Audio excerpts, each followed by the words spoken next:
Hello दोस्तों, कैसे हैं आप सब। मैं शकील अहमद स्वागत करता हूं आपका एकेडेमिया एजुकेशन पर। और जैसा कि आप सभी को पता है, इस वक्त हम करते हैं कोवैक्सीन। कोवैक्सीन आप जानते हैं, कॉन्स्टिट्यूशनल वैक्सीन नाम इसे हमने दिया है। और ये नाम इसलिए दिया गया है ताकि भारत के संविधान को हम धीरे धीरे करके उसके प्रति जागरूक भी हो जाएं और उसके प्रति हमारी जानकारी है वो भी बेहतर हो जाए। अगर आप किसी कंपटीशन एग्जाम की तैयारी करते हैं तो ये सीरीज आपके लिए बहुत ज्यादा इंपॉर्टेंट हो जाती है। ठीक है, आज बात करने वाले हैं अनुच्छेद 22 की। मूल अधिकार हम पढ़ रहे हैं, भाग 3 संविधान का, और अनुच्छेद 22 की आज बात करेंगे। अनुच्छेद 22 का एक ग्लिम्स ले लेते हैं क्या कहता है, फिर फटाफट इसकी लैंग्वेज जो है उसको पढ़ते हुए हम चीजों को क्लियर कर लेंगे। देखिए, अनुच्छेद 22 कहता है कुछ दशाओं में गिरफ्तारी और निरोध से संरक्षण। तो इसके अंदर दो चीजें आपको ध्यान रखनी है, गिरफ्तारी और निरोध। निरोध क्या होता है और गिरफ्तारी क्या होती है। बेसिकली गिरफ्तारी ही है दोनों तरह से, लेकिन गिरफ्तारी होती है जब कोई व्यक्ति कोई अपराध करता है, उसका अपराध जाहिर हो जाता है, पता चल जाता है कि यही अपराधी है, उसको गिरफ्तार करके मजिस्ट्रेट के सामने पेश कर दिया जाता है और उसको सजा हो जाती है। निरोध क्या है, इसको हम कहते हैं प्रिवेंशन, है ना, प्रिवेंटिव डिटेंशन।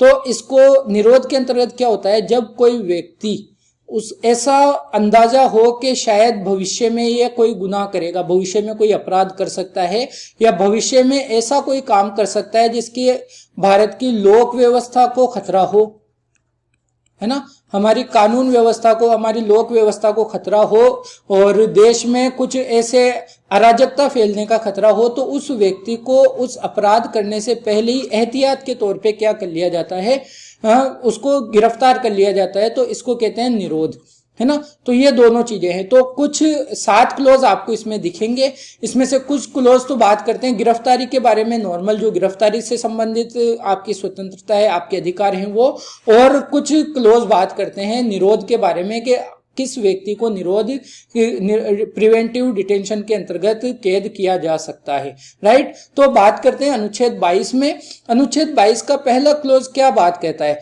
तो आपको पता है शुरू के जो क्लोज हैं वो गिरफ्तारी से रिलेटेड हैं। आइए जानते हैं।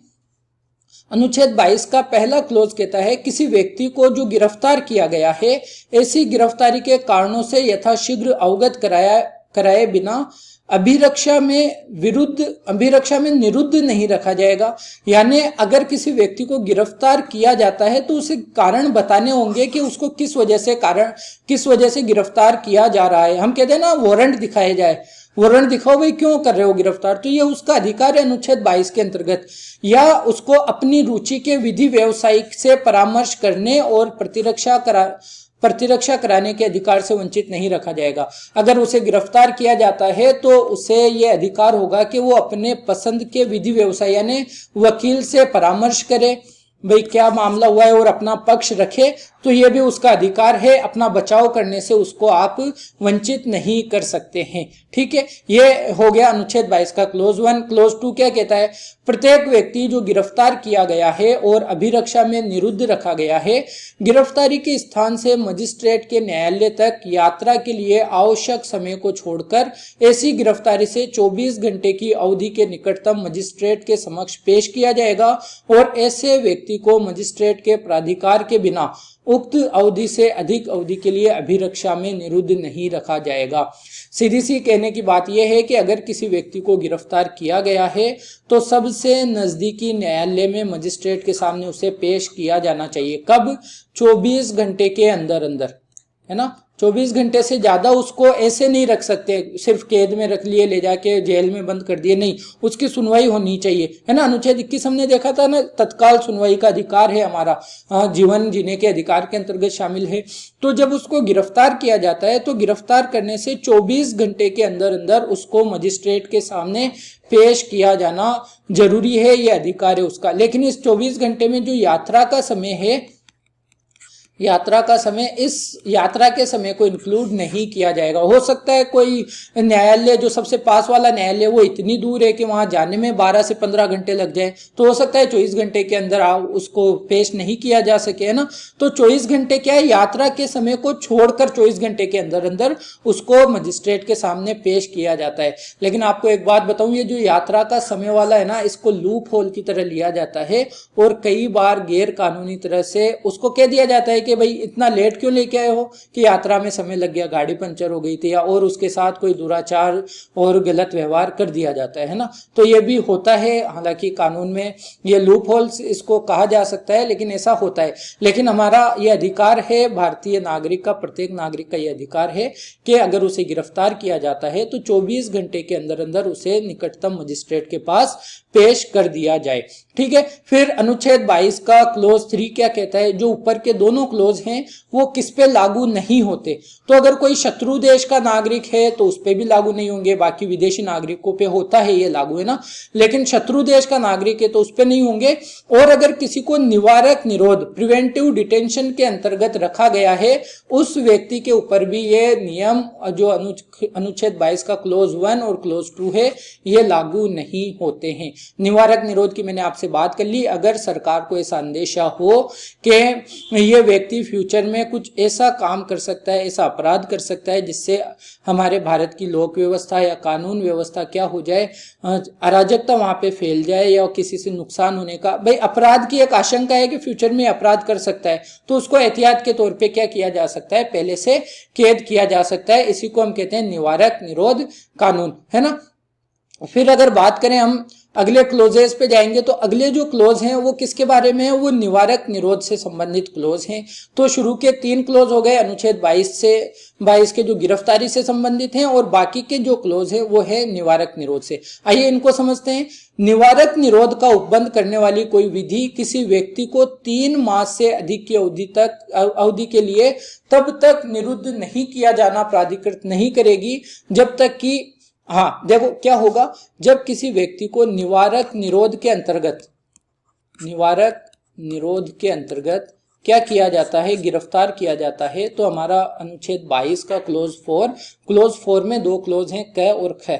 तो क्लोज 4 का क ये कहता है कि आप उसको 3 माह से ज्यादा नहीं रख सकते। ये तो कहता है क्लोज 4, सिंपल सा क्लोज 4 कहता है 3 माह से ज्यादा उसे जेल में नहीं रख सकते।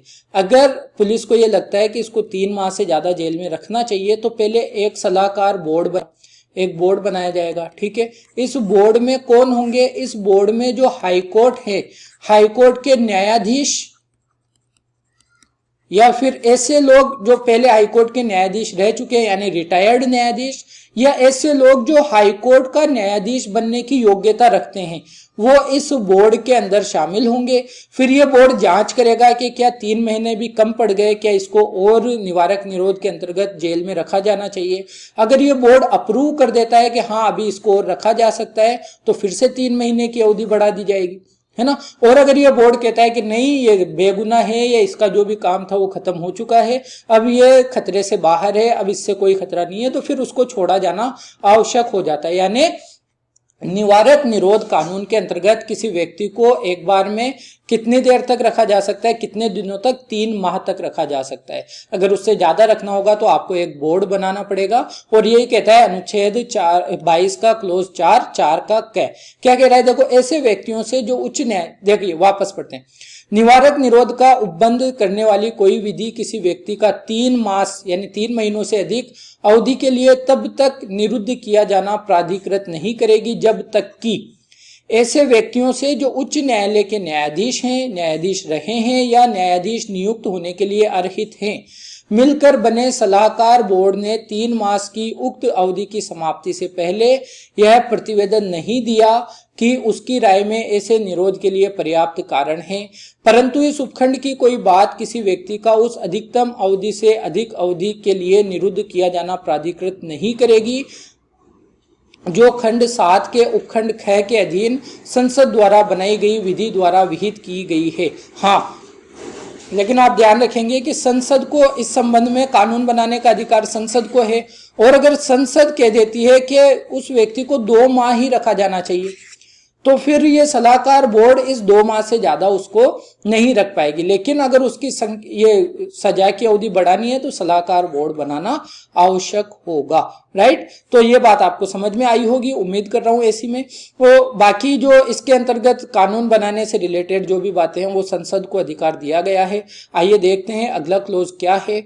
निवारक निरोध का उपबंध करने वाली किसी विधि के अधीन किए गए आदेश के अनुसरण में जब किसी व्यक्ति को निरुद्ध किया जाता है तब आदेश करने वाला प्राधिकारी यथाशक्य शीघ्र उस व्यक्ति को यह संसूचित करेगा कि वह आदेश किन आधारों पर किया गया है और उस आदेश के विरुद्ध अभ्यावेदन करने के लिए उसे शीघ्र अवसर देगा। यानी अगर किसी व्यक्ति को निवारक निरोध के अंतर्गत क्या किया गया है, कैद किया गया है, उसे सजा दी गई है, उसे जेल में बंद कर दिया गया है, तो जिस अधिकारी ने ऐसा किया है, जिस पुलिस वाले ने ऐसा किया है, तो वो उसका ये कर्तव्य होगा कि उस व्यक्ति को कारण बताए जाए कि इस कारण से आपको क्या किया गया है, निवारक निरोध के अंतर्गत जेल में रखा गया है। और इस व्यक्ति को ये अधिकार दिए जाए कि वो अपने पसंद के व्यक्ति से, अपने वकील से संपर्क कर सके और अपना पक्ष रख सके, है ना। लेकिन अनुच्छेद 22 का क्लोज 6 ये कहता है कि ये खंड 5 की किसी बात से ऐसा आदेश जो उस खंड में निर्दिष्ट है करने वाले प्राधिकारी के लिए ऐसे तथ्यों को प्रकट करना आवश्यक नहीं होगा जिन्हें प्रकट करना ऐसे प्राधिकारी लोकहित के विरुद्ध समझता है। लेकिन अगर वो जो कारण है जिस कारण से इसको निवारक निरोध के अंतर्गत रखा गया है, अगर ऐसे कारण हैं जो बताना आवश्यक नहीं है, यानी जो अगर बता दिए जाएंगे तो हिंसा भड़क जाएगी, है ना, देश अराजकता फैलने का डर रहेगा, तो हो सकता है वो अधिकारी उसको कारण बताए ही ना कि आपको किस लिए क्या गिरफ्तार किया गया है। तो ये भी अनुच्छेद 22 एक प्रावधान करता है कि अगर वो कारण जिनसे गिरफ्तार किया गया है, अगर ऐसे कारण है जिससे बाहर की जनता में आक्रोश फैल जाएगा, जिससे बाहर की जनता में अराजकता फैल जाएगी, तो वो कारण नहीं भी बताए जा सकते, ऐसा भी पॉसिबल है।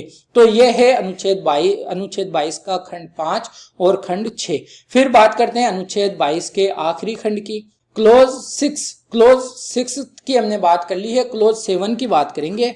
संसद विधि द्वारा विहित कर सकेगी। अब देखिए ये 22 के जो 7वां क्लोज है, इसमें यह कहा गया है कि जो भी कानून होंगे निवारक निरोध से संबंधित, ये सारे कानून कौन बनाएगा, संसद बनाएगा। और यही इसके बारे में बताया गया है कि किस किस चीज के लिए संसद कानून बनाएगा, जैसे किन परिस्थितियों के अधीन और किस वर्ग या वर्गों के मामलों में किसी व्यक्ति को निवारक निरोध का उपबंध करने वाली किसी विधि के अधीन 3 माह से अधिक अवधि के लिए खंड 4 के क के उपबंधों के अनुसार सलाहकारी बोर्ड की राय प्राप्त किया बिना निरुद्ध किया जा सकेगा। यानी अगर किसी व्यक्ति को सलाहकारी बोर्ड की राय के बिना भी उसको जेल में रखा जाता है, तो यह भी संसद कानून बना सकती है ना। संसद के द्वारा कानून बनाया जा सकता है कि किन मामलों में सलाहकारी बोर्ड की राय प्राप्त करना आवश्यक नहीं होगा, ऐसा कानून बना सकती है। इसके अलावा किसी वर्ग या वर्गों के मामलों में कितनी अधिकतम अवधि के लिए किसी व्यक्ति को निवारक निरोध का उपबंध करने वाली किसी विधि के अधीन निरुद्ध किया जा सकता है। तो विधि वगैरह जो भी है, कानून इसके संबंध में जो भी है वो संसद बनाएगी।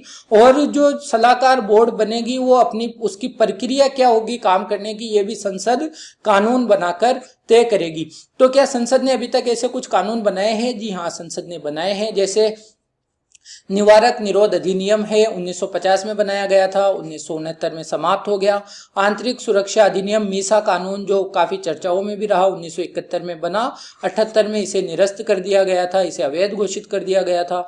विदेशी मुद्रा का संरक्षण एवं व्यसन के निवारण अधिनियम है, जिसे हम क्या कह सकते हैं, COFEPOSA 1974 में लाया गया। NSA है, नेशनल सिक्योरिटी एक्ट, राष्ट्रीय सुरक्षा अधिनियम 1980 में लाया गया है।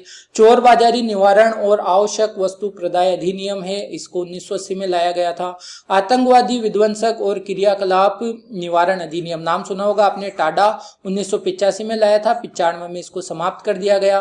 फिर एक एक्ट ये है स्वापक औषधि और मन प्रभावी पदार्थ व्यापार निवारण अधिनियम 1988, और आतंकवाद निवारण अधिनियम पोटा अधिनियम 2002 में आया और 4 में इसे निरस्त कर दिया गया। इसके अलावा भी जैसे एक UAPA है, अनलॉफुल एक्टिविटी प्रिवेंशन एक्ट है ना, ये इसके अंतर्गत भी लोगों को निवारक निरोध के अंतर्गत रखा जाता है। तो ये एक तरह से इस तरह का प्रावधान भारत के संविधान में है। लेकिन आपको ध्यान रखना है अमेरिका के संविधान में ऐसा कोई प्रावधान नहीं है, वहां पर लोगों को इस तरह से गिरफ्तार नहीं किया जा सकता है ना। यूके में भी नहीं था, लेकिन द्वितीय विश्व युद्ध के बाद, फर्स्ट और सेकेंड वर्ल्ड वॉर के बाद ऐड किया गया है। तो ये कानून भारत के अंदर ही है और कहा जाता है कि ये ठीक नहीं भी है, क्योंकि लोगों की स्वतंत्रता भी इससे छिन जाती है। आप बिना मतलब किसी को भी शक के दायरे में लेकर उसको जेल में नहीं डाल सकते। और अभी आपने पता होगा कि वर्ल्ड फ्रीडम इंडेक्स जो आया था उसमें भारत को बताया गया था पार्टली फ्री कंट्री।